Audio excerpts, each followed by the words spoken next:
So white nose syndrome was named because when we're doing the cave surveys, all you can really see is the bats, and they're really tightly clustered. All you can really see is their face and sometimes just the nose. And so people named it, they just saw this white fungus growing on the nose of bats, but it really grows on their nose, on their wings. It's not just on the nose, that's just kind of where it's easiest to see during the winter. And it's a cold-loving fungus, so you see it in the winter months when we're doing hibernacula surveys. You really don't see it in the summer. But in the summer, you can see some of the damage on the wings. If the bat survived, it might have had some damage from the syndrome, and then it recovered, and you just see this scarring.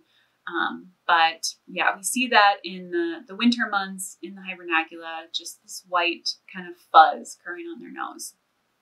White nose syndrome was confirmed in Illinois in 2013. So we started after the onset of white nose syndrome, which decreased populations in Illinois drastically. So unfortunately, we don't have that data of showing like what we had before and then the decline and then the increase. Hopefully that's coming. So right now we are still kind of in the recovery phase of white nose syndrome, and we're not seeing drastic declines anymore, but it's pretty rare for us to pick up a lot of the Myotis species who were really hard hit by white nose syndrome.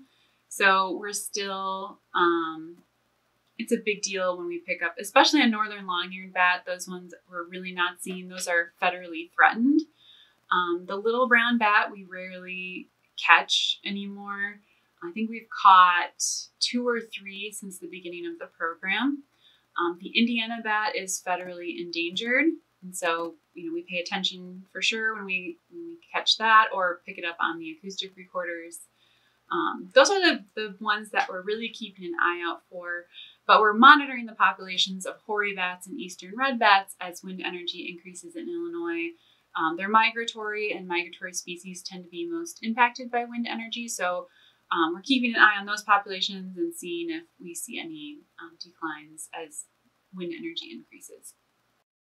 So the MistNet data, where we're actually going out and catching the bats, is extremely valuable to our program. The acoustics are great, but we can also go out and confirm the species with the MistNet data, where we have the bat in hand, we can confidently ID the species. And also when we have a bat in hand, we can identify the sex, the reproductive status, which is really important to know if bats are reproducing in the area. That means it's usually pretty good quality habitat. We also have the option of attaching a radio transmitter and tracking the bat to its roost tree. And then there's some protections if it's a threatened or endangered species for that tree. These trees are very important. A lot of times, like if we track a female to a maternity colony, a lot of times there's 100 or 200 bats using that tree. So it's really important that we protect those trees when we find them and protect, the area. And so that MistNet data is really important to us and provides us a lot of additional data that we can't get with the acoustics. So MistNetting generally occurs between May 15th and August 15th. We're aiming for that maternity season when females would be pregnant or immediately after and they have their young. We don't want to stress them out too much during the migration seasons because they need all their energy to get to their locations and to get through hibernation. So we try not to do too much outside of that summer season. We're surveying lots of different habitats, but for the most part, we're going to be in riparian forested habitats. We need to have the bats kind of funneled into the MistNets. Bats have good eyesight and they use echolocation, so they're very good at evading the nets. And so we want to have them kind of along these corridors like streams or old roads where the bat is usually just kind of flying. It's a flight that they take every night, so they're maybe not paying as much attention, and we're able to catch them in the nets. So those forested corridors, streams, old unused roads, trails, that's where we're going to be generally trying to put up the MistNets so that we can actually catch bats. Once we catch a bat, we make a very quick assessment. If it's very stressed, we will just let the bat go right away.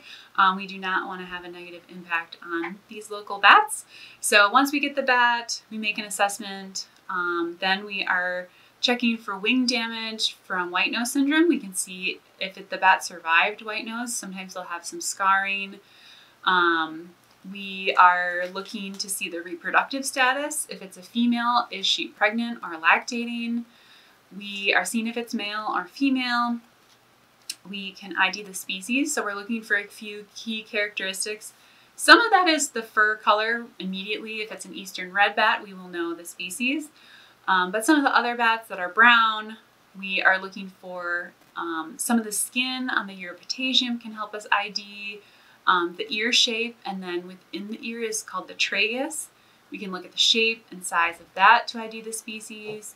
So we're looking for some of these characteristics to ID the species, and then usually that only takes a few minutes, and then we're ready to let the bat go, and we let it fly off. You can go on our website, illinoisbats.org, to find more information. We try to put our data up there, publicly available, to see where we're picking up some of the species of bats and where we aren't. And we're trying to continually update and add more information to our website and see what we're up to.